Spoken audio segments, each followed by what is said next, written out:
Yeah, Jana, go ahead, Jana. Greg, Rick. Yeah. Just say to my coach, y'all got me? That guy right there, Gerald, the New Yorker. Part of those negotiations? Well, I wish he was. Right? Like, good endorsement. I pay him well. We didn't see David Walker out there. Any update on his injury after what happened on Friday? No, he's still sore, and they're still running tests on him, so we'll see what happens. I was curious about Michael Pratt, the quarterback. What injury does he have, and what's the expectation for his return? He's got a lower back injury right now. It's week to week. Don't know when that return will be, but he's pretty sore back there. Are you okay with the three quarterbacks? Do you get camp with what you have if he's out for an extended period of time? Oh, we've talked about it. We may add one. We've been looking, and we'll see what happens depending on who gets hurt and how much room we got. Through 4 days, you pretty satisfied with what you've seen out here? Very. Like the work ethic they're putting in. You know, the mental part of it is great. Obviously, in pads tomorrow, you're going to have to get used to the heat, the guy that you're trying to take a spot from, and the opposition on the other side. So that'll be a whole nother element, and we'll start playing some football.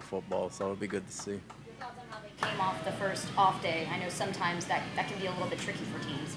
They were very professional. You know, they were very focused and very professional, and they went about their business. We've seen a lot of the defensive backs rotate around and do some different positions as well. What are you seeing from that entire group? A lot of versatility back there. A lot of guys that can do a lot of things. All of them are very smart. Obviously, Vildor coming in 22 does a lot of things well for us as a surprise. And we keep moving them around and seeing what they're good at. We know what they can do at the position they're in, but we want to see just in case of emergencies, if things come up, can they do other things? So right now, that's part of the process of it. Coach, speaking on the defensive backs, Parrish recorded a interception, leaping grab. Your thoughts on that play being made today? He made a heck of a grab and a heck of a play. He's just got to get to the near sideline. Still actively looking for tackles, offensive tackles, or Yeah, we're looking. Our door's definitely looking, and we're seeing if we can get something else in here. But we signed 2 to have for camp and see what they can do. And if we see something out there we like, we'll probably go after that. The emergence of like you just mentioned, Jacob, and then obviously with the selection of Benjamin Morrison, how are you feeling now at the depth at the cornerback position as opposed to before the draft? I have a lot more depth, obviously. We've got to keep everybody healthy to keep that depth. If they start going down, it's going to be a problem. But very happy with the depth we have right now. That push Jamel Dean, I mean, his problem hasn't been his play as much as he's staying healthy, right? So Yeah, it's just he's got to stay healthy. You know, when he's out there, he plays well for us. So it pushes them, it pushes Zion, it pushes all of them. We got some good players in there, and iron sharpen iron. So you can't be afraid of competition in this game. Still t-shirts and shorts, but Yaya Diaby's made a couple of plays throughout camp so far. What have you just seen from him? What have you liked? He's been professional dating back to the spring. Everything he's done has been with intention, like the way he's getting off the ball right now. He's really using his hands a lot more and a lot better. So he keeps that up. He should have a hell of a year. His sack total obviously was down last year, but if you look under the hood at some of the other numbers, they all went up. What was your impression of this season last season? He got him back there. His pressures were good. Obviously, he didn't use his hands enough, but his pressures were good enough to get sacks. Either the ball was out or the quarterback scrambled one way or the other. We like the pressure he's bringing, and sometimes you get a bunch of hurries, and sometimes you get a bunch of sacks. Hopefully this year they turn into sacks.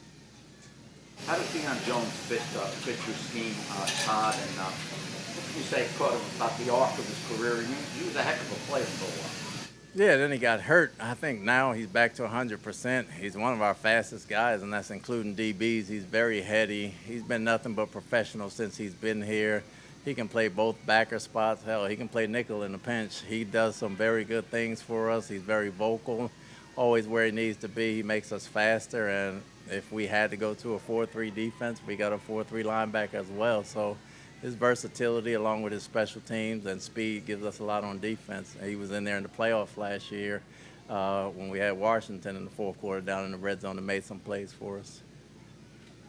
Coach, from what you've seen of the offensive line, in what ways have you seen Graham Barton improve? Just the experience of the intelligence that he's getting. Obviously, being a rookie, having to make calls at center is an extremely tough job. He did a great job at it last year, but going into year 2, well, he kind of knows some things right off the bat, and it comes easy to him, and he loves to work to get better. And one thing about Graham, he loves to finish. So, and you know, he doesn't like T-shirt and shorts. So, in pads tomorrow, I look to see the Graham Barton that we drafted. Thanks.